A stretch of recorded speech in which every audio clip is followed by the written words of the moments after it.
आज हम कक्षा 10 के रसायन विज्ञान के पहले चैप्टर रासायनिक अभिक्रियाएं एवं समीकरण का अध्ययन करेंगे। तो आइए स्टार्ट करते हैं। डियर स्टूडेंट्स, इस चैप्टर का पहला टॉपिक है परिवर्तन, चेंजेज।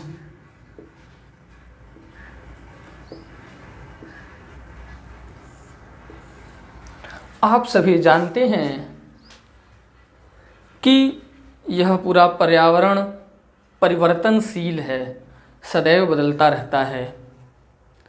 इस प्रकृति में विभिन्न प्रकार के कारकों के प्रभाव से पदार्थ एक स्वरूप से दूसरे स्वरूप में बदलते रहते हैं। इसी बदलाव को परिवर्तन कहते हैं। यह परिवर्तन दो प्रकार का होता है। पहला है भौतिक परिवर्तन और दूसरा है रासायनिक परिवर्तन।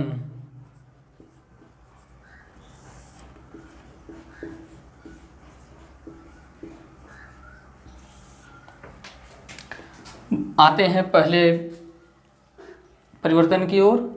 भौतिक परिवर्तन को इंग्लिश में फिजिकल चेंजेस कहते हैं।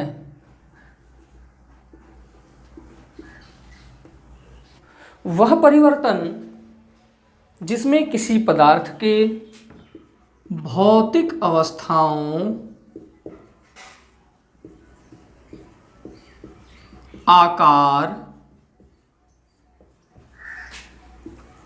एवं भौतिक गुणों का परिवर्तन होता है, उसे भौतिक परिवर्तन कहते हैं।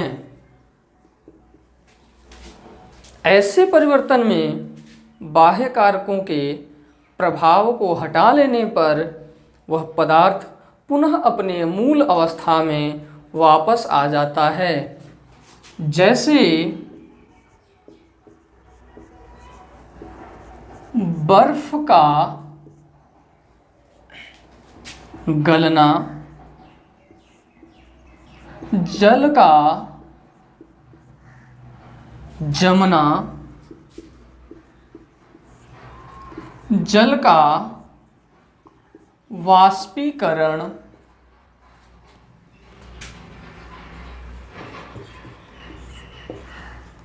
इत्यादि। दूसरा है रासायनिक परिवर्तन, केमिकल चेंजेस। वह परिवर्तन जो किसी पदार्थ के रासायनिक संघटन व गुणों को परिवर्तित कर देता है, रासायनिक परिवर्तन कहलाता है। ऐसे परिवर्तन में पदार्थ अपने मूल अवस्था में वापस नहीं आते हैं और रासायनिक परिवर्तन रासायनिक अभिक्रियाओं के द्वारा ही पूर्ण होते हैं। जैसे दूध का फटना, दही का जमना आदि।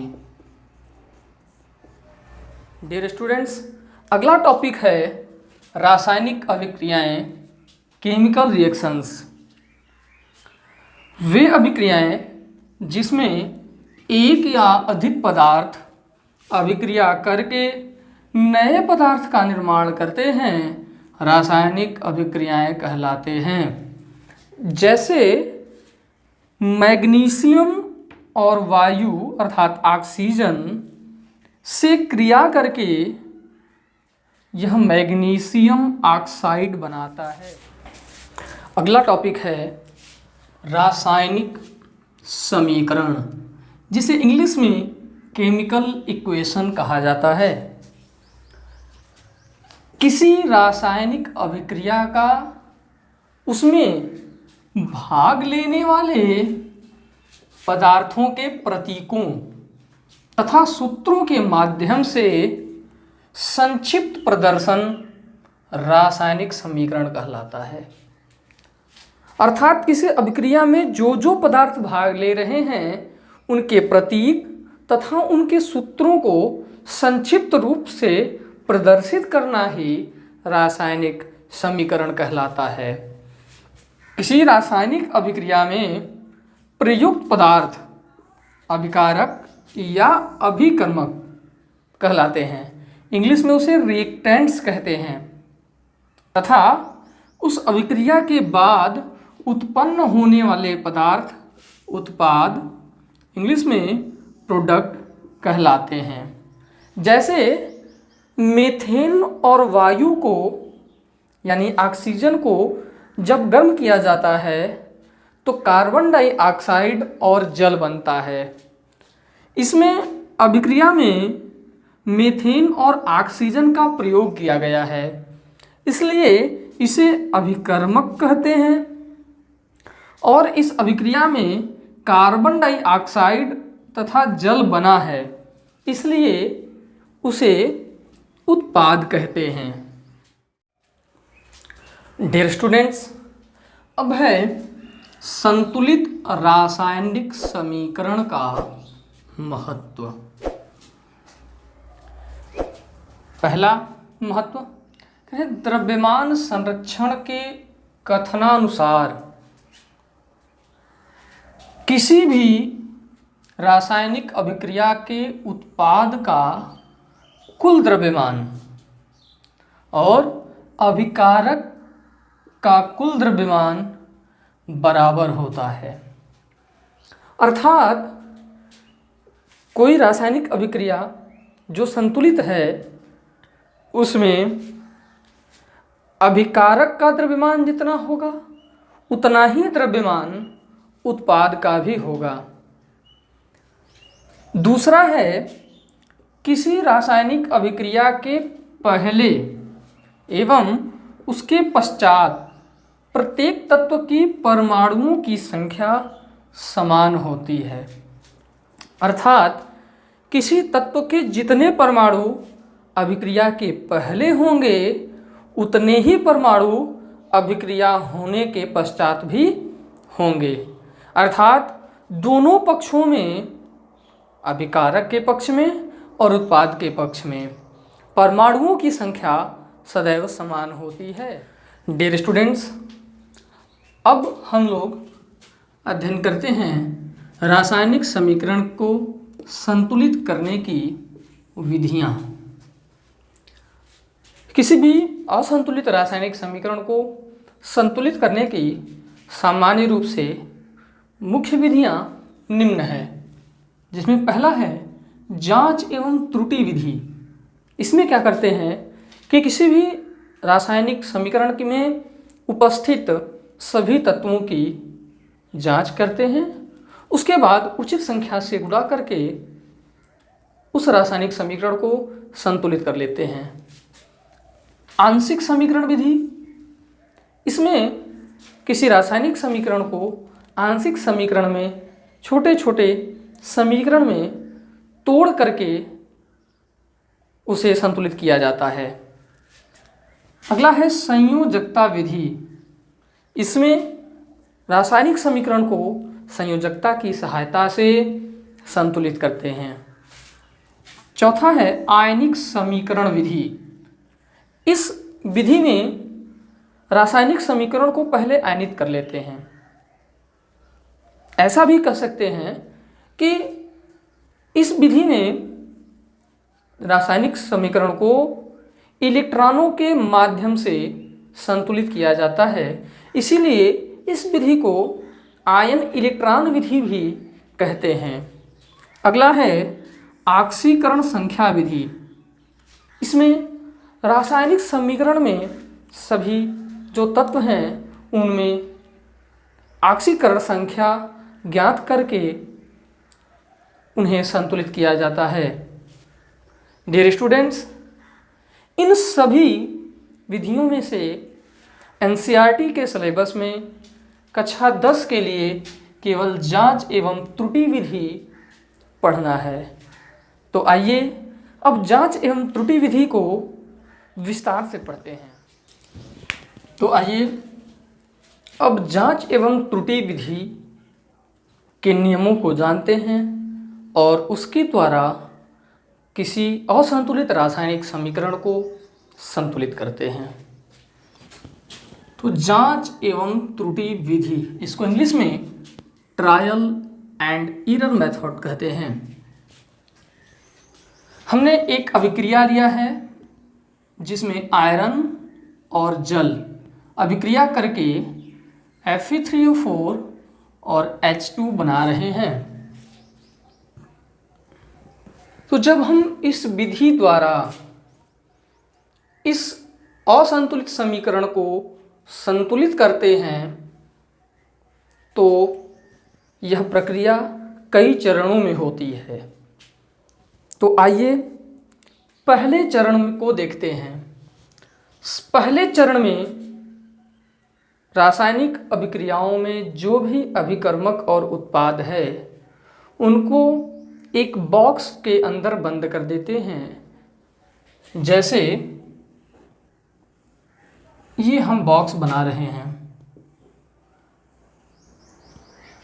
ये बॉक्स बनाने के बाद इस बॉक्स के अंदर कोई भी चेंजिंग नहीं होती है। इस बॉक्स के अंदर कोई भी परिवर्तन नहीं किया जाता है। ये हमारा हो जाएगा समीकरण नंबर 1। चरण 2, दूसरे चरण में हम ये ज्ञात करते हैं कि उस समीकरण में अभिकारकों और उत्पादों के पक्ष में कौन कौन से परमाणु हैं और कितनी कितनी संख्या में हैं। तो आइए देखते हैं। हमारे पास पहले हम ऐसे कॉलम बना लेंगे। तत्व अभिकारकों में परमाणुओं की संख्या यानी लेफ्ट हैंड साइड, उसके बाद उत्पादों में परमाणुओं की संख्या अर्थात राइट हैंड साइड। तो हमारे पास 3 तत्व है, आयरन,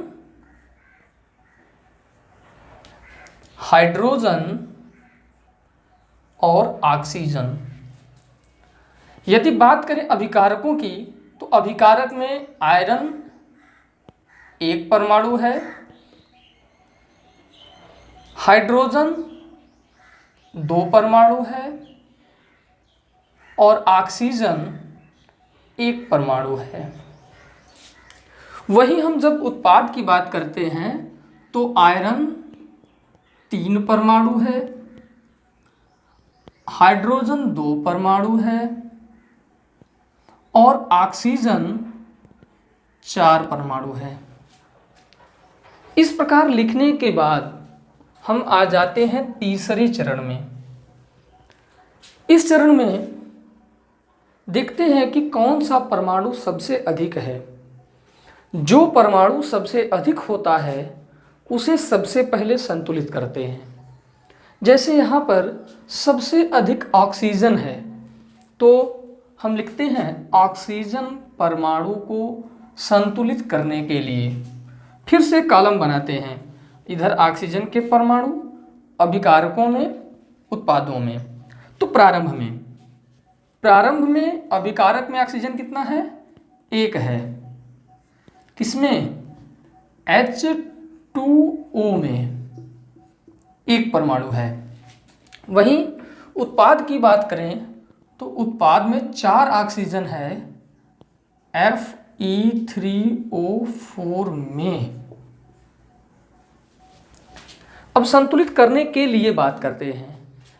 लेफ्ट हैंड साइड में यानी अभिकारक में 1 ऑक्सीजन है और उत्पाद में 4 ऑक्सीजन है। तो 1 में जब हम 4 का गुणा करते हैं तो 4 आ जाता है। तो क्या करेंगे? यहाँ पर करेंगे 1 गुणे 4 और यहाँ पर 4 पहले से ही है।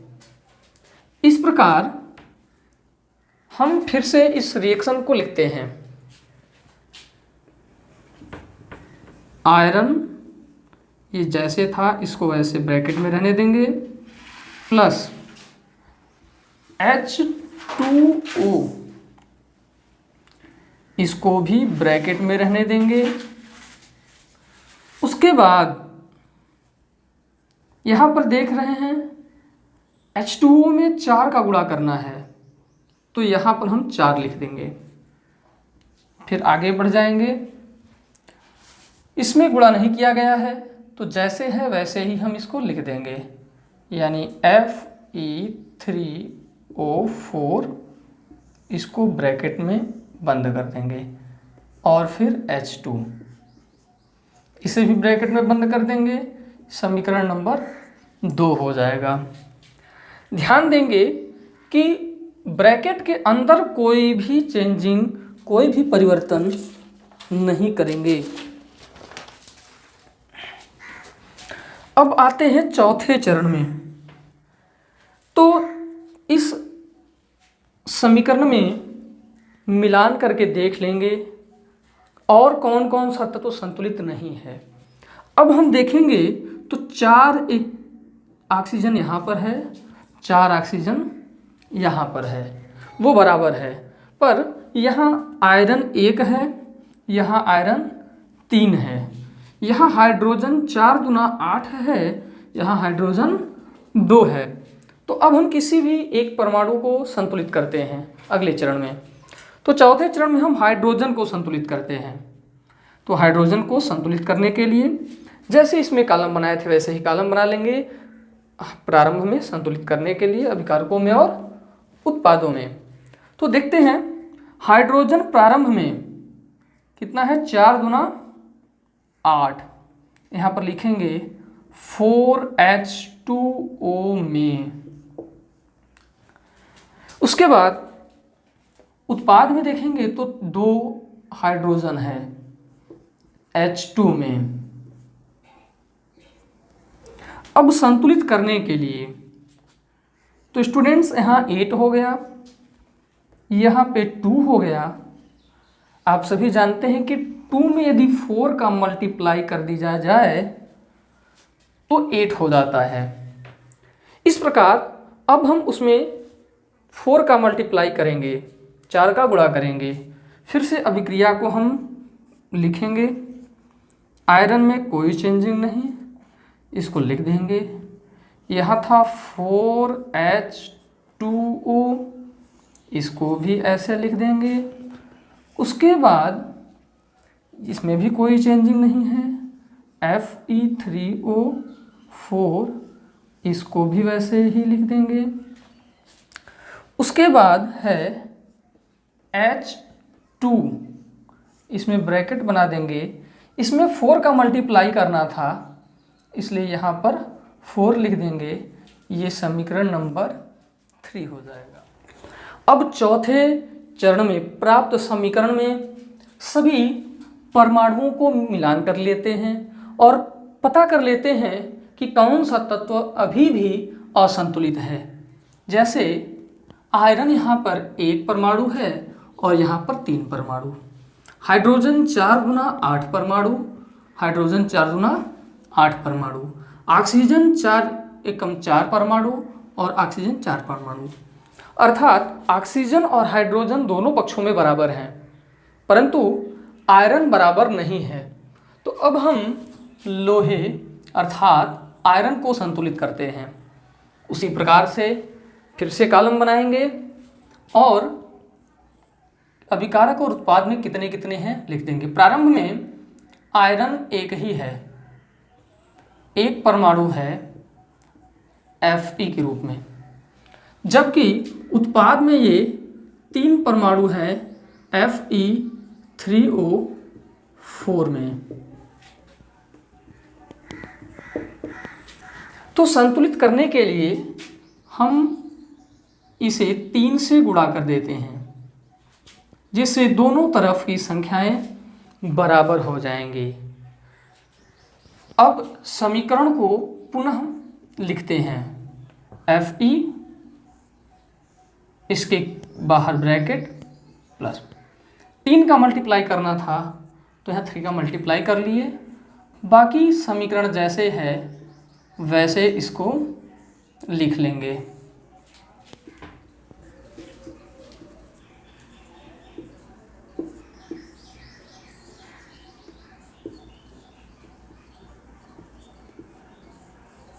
ये हो गया समीकरण नंबर 4। अब एक बार पुनः मिलान करते हैं, परिकलन करते हैं कि क्या सभी परमाणु संतुलित हैं। तो एक बार पुनः मिलान कर लिया जाए। आयरन के 3 परमाणु हैं,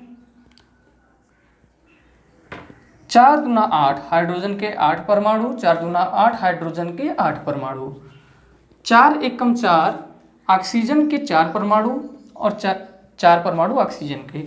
दोनों पक्षों में परमाणुओं की संख्या समान है। तो अब हम अगले चरण में चलते हैं, छठे चरण में। इस चरण में इस समीकरण से बॉक्स को हटा लिया जाता है, यानी अब हम अभिक्रियाओं को इस प्रकार बिना बॉक्स के लिखेंगे। इस प्रकार अब प्राप्त 5वें समीकरण में सभी परमाणु बराबर हैं, परंतु अभी इनके भौतिक अवस्थाओं का वर्णन नहीं किया गया है। तो अब हम 7वें चरण में इनके भौतिक अवस्थाओं को नीचे ब्रैकेट के रूप में लिखेंगे। भौतिक अवस्था का तात्पर्य है कि ये अभिकारक और जो उत्पाद हैं वो ठोस, द्रव, गैस या जलीय विलयन किस रूप में हैं। ठोस के लिए हम सॉलिड का प्रयोग करते हैं, द्रव के लिए L लिक्विड का प्रयोग करते हैं, वहीं गैस के लिए G का प्रयोग करते हैं, और यदि कोई विलयन में जल में घुलनशील हो या जल में घुला हुआ हो तो जलीय विलयन के लिए एक्वस लिखा जाता है। आइए देखा जाए। जैसे 3Fe आयरन ठोस अवस्था में होता है तो S कर देंगे, प्लस 4H2O। यहाँ पर गर्म जल को लिया गया था, जल को उबाला गया था, तो जल गैस की अवस्था में था, इसलिए यहाँ G लिख लेते हैं।